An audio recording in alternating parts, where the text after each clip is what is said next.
Bonjour Monsieur Abbé Page, qui parle du Coran et sur l'authenticité du Coran et qui parle aussi du prophète Mohammed alayhi salam, quel est son rôle, etc. J'ai été très choqué et j'ai vu qu'il fallait que quelqu'un vous fait connaître des choses de ce qui est le respect de l'autre, avec tout mon respect. Avant de commencer, j'aimerais bien vous corriger certaines terminologies utilisées dans vos discours. Par exemple, lorsque vous parlez du Coran, vous utilisez les termes suivants. Verset numéro, par exemple, 2. Ensuite, vous dites sourate numéro, c'est pas 3 ou 4 ou 19, peu importe. Le plus important, c'est, je veux mettre le point sur le verset et la sourate. Verset, pour nous, c'est ayah. Et lorsqu'il s'agit de 2 versets, on dit ayatan. Et lorsqu'il s'agit de plusieurs versets, on dit ayat. La signification de ayat chez nous, dans le Coran, en arabe, elle diffère totalement de la terminologie ou du terme employé. Comme chez vous, le verset, ça n'existe pas, le verset chez nous, c'est ayat. Ayat veut dire miracle. D'accord? C'est ça le sens de ayat. Et ayat, c'est les miracles. Ensuite, je vais revenir sur ce point. Pour le verset, vous dites verset. Ayat, c'est verset pour vous. Mais pour sourate, vous êtes incapable de trouver la terminologie pour la sourate.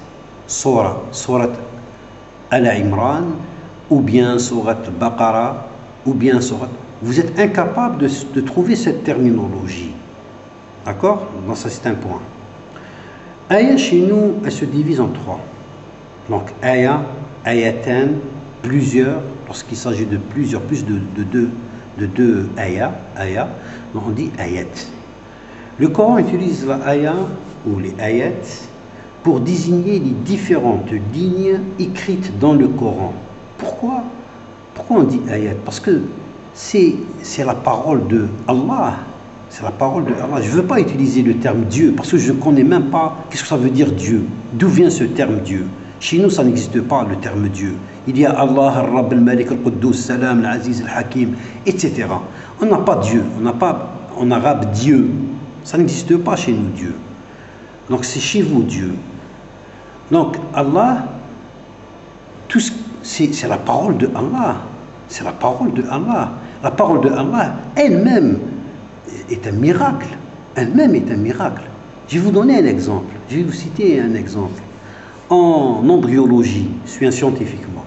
En embryologie, et ça, tous les étudiants qui font de l'embryologie savent ça. Les étapes du développement embryonnaire, ça s'effectue en 4 étapes.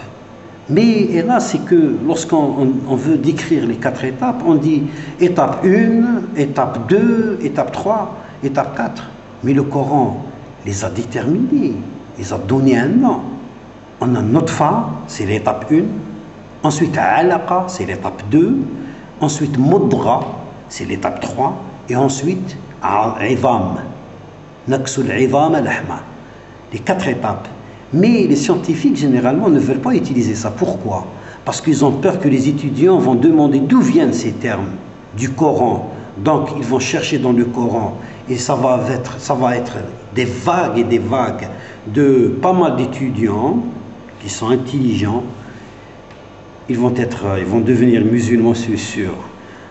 Passons de ce point. Passons maintenant au deuxième point. L'ayat veut dire aussi les miracles que Allah a envoyés, les messagers. Pourquoi Allah donne des miracles à ses messagers? Parce que Allah doit donner des ordres, montrer comment les gens doivent fonctionner sur terre, comment doivent raisonner.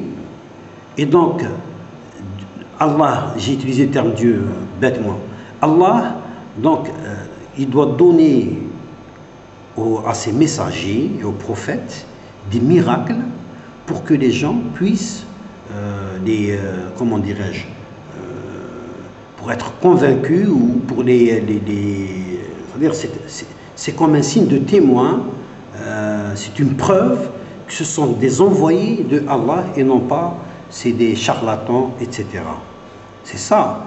Ensuite, on a l'aya ou ayat, ça signifie la création de Dieu, les différentes créations de Dieu, l'univers, tous les astres, toutes les planètes, les galaxies, tout le système qui a été créé par Allah, subhanahu wa ta'ala.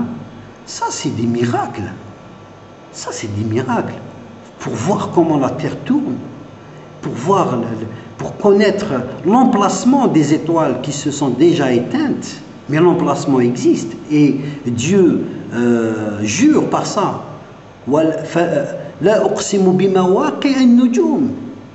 Il jure sur l'endroit, il ne jure pas par l'étoile elle-même. Il jure l'endroit, parce que l'étoile est éteinte. Et la lumière nous arrive jusqu'à maintenant.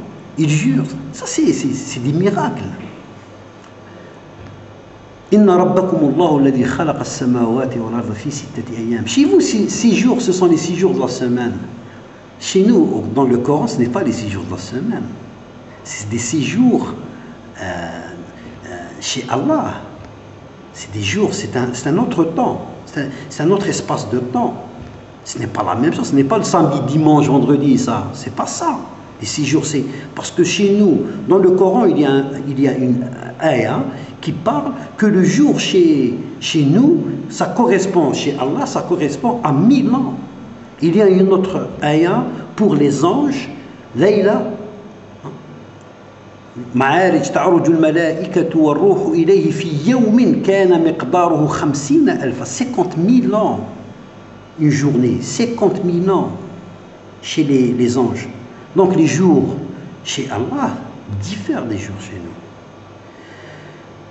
Je vois que le temps va se terminer et j'aimerais faire une autre vidéo pour la suite. Ça c'est le début tout simplement. Ne venez pas dire n'importe quoi. Je vais progresser. Le second problème c'est que donc avant de prendre, vous prenez ayah de la sourate, vous prenez un verset, vous l'isolez et vous interprétez suivant ce verset, vous prenez comme ça. Le verset, jamais dans le Coran on le prend uniquement, on l'isole, on prend toujours ce qui le précède et ce qui va le suivre. Il faut toujours prendre le verset, un mot. On ne peut même pas prendre un mot et l'isoler et dire ça veut dire ça. Non, il faut prendre le mot dans le contexte. Il faut connaître l'arabe, il faut connaître les règles de l'arabe. Il faut être un savant, il ne faut pas parler comme ça. À bientôt, mais je n'ai pas encore terminé. Je vous refais une autre vidéo et salut.